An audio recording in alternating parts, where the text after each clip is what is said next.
চলমান কোটা আন্দোলনের জেরে দুপুর থেকে ঢাকা বিশ্ববিদ্যালয়ের শহীদুল্লাহ হলে সংঘর্ষ হয় ছাত্রলীগ ও কোটা আন্দোলনকারীদের মধ্যে। এ সময় দুপক্ষের পাল্টাপাল্টি সংঘর্ষে রণক্ষেত্রে পরিণত হয় ঢাকা বিশ্ববিদ্যালয়, আহত হন শতাধিক। আন্দোলনকারীদের দাবি, কোটা সংস্কারের শান্তিপূর্ণ আন্দোলনের সংঘাত সৃষ্টি করতে বহিরাগতদের ব্যবহার করছে ছাত্রলীগ। এদিকে আইনশৃঙ্খলা বাহিনীও ছাত্রলীগের পক্ষে অবস্থান নিয়েছে বলে অভিযোগ করেন তারা। আরও জানাচ্ছেন রিফাত শিশির।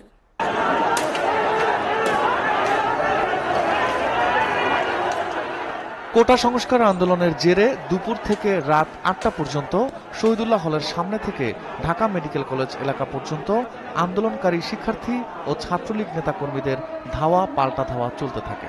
অবরুদ্ধ হয়ে পড়ে শহীদুল্লাহ ও ফজলুল হক হলের অসংখ্য আন্দোলনকারী শিক্ষার্থী।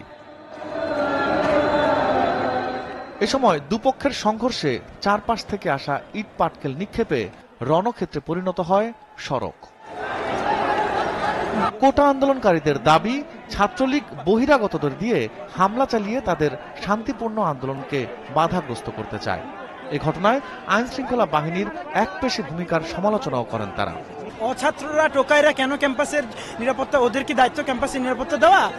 আমরা এখানে শহীদুল্লাহ হলে গেটে বিকালের আগ থেকে এই সন্ধ্যা এখন পর্যন্ত টোকাইরা অনবরত ঢিল ছুটতে আসে। বহিরাগত কয়েকটা বাস, আমি আপনারে বলি, কয়েকটা বাস এখানে ঢুকছে যেগুলো পুরো ঢাকার টোকা এখানে নিয়ে ঢুকাইছে।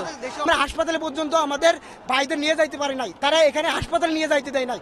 আইন শৃঙ্খলা বাহিনীর এখানে ভূমিকাটাই প্রশ্নবিদ্ধ, কারণ আমরা দেখেছি আমরা দুপুরের পর থেকে আমরা ধাওয়া পাল্টা ধাওয়া চলতে আছে।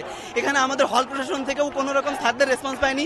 প্রশাসন বলতে পুলিশ তো আসে নাই, শেষ মুহূর্তে এখন হয়তো পুলিশ এসছে, তারপরে আমরা সেফ ফিল করছি। আইন শৃঙ্খলার বাহিনী সবার শেষে আসছে, যা সান্ত্বনা দেওয়ার জন্য আসছে। এর আগে ঢাকা বিশ্ববিদ্যালয়ের রাজু ভাস্কর্যের সামনে অবস্থান নেয় ঢাকা বিশ্ববিদ্যালয় সহ ঢাকা মহানগর উত্তর ও দক্ষিণ ছাত্রলীগের নেতাকর্মীরা। বিএনপি জামাত তারা ইনফ্লুয়েন্স করে, সাধারণ ছাত্রদেরকে ইনফ্লুয়েন্স করে, তাদের সাধারণ মেন্টালিটিকে বিকৃত করে, তাদেরকে বিভিন্ন প্রকার খারাপ ষড়যন্ত্রে লিপ্ত করছে এবং এই ক্যাম্পাসকে অস্থিতিকর পরিবেশ তৈরি করার চেষ্টা করছে। সেই লক্ষ্যেই আমাদের আজকে এই অবস্থান। উগ্রতার ভাবে যে সুন্দর বাংলাদেশ অশান্ত করার জন্য কাজ করছে, আমরা ছাত্র সমাজ বাংলাদেশ ছাত্রলীগ এটা মেনে নেবে না। পরে তারা শাহবাগ, ঢাকা মেডিকেল কলেজ সহ বিভিন্ন এলাকায় ছড়িয়ে পড়ে। বিশ্ববিদ্যালয় ক্যাম্পাসকে নিরাপদ রাখতে তাদের এই অবস্থান বলে জানান কেন্দ্রীয় ছাত্রলীগের সাধারণ সম্পাদক। আমাদের বিশ্ববিদ্যালয়ের শিক্ষার্থীদের জানমালের ক্ষতি করেছে, বিশ্ববিদ্যালয়ের বিভিন্ন জিনিসপত্র ভাঙচুর করেছে, নষ্ট করেছে। সাধারণ শিক্ষার্থীরা রুখে দাঁড়িয়েছে, ছাত্রলীগ সবসময় সাধারণ শিক্ষার্থীদের পাশে রয়েছে। আমরা ক্যাম্পাসে কোনো সন্ত্রাসীদের জায়গা হতে দেব না। রিফাত শিশির, এসএ টিভি, ঢাকা।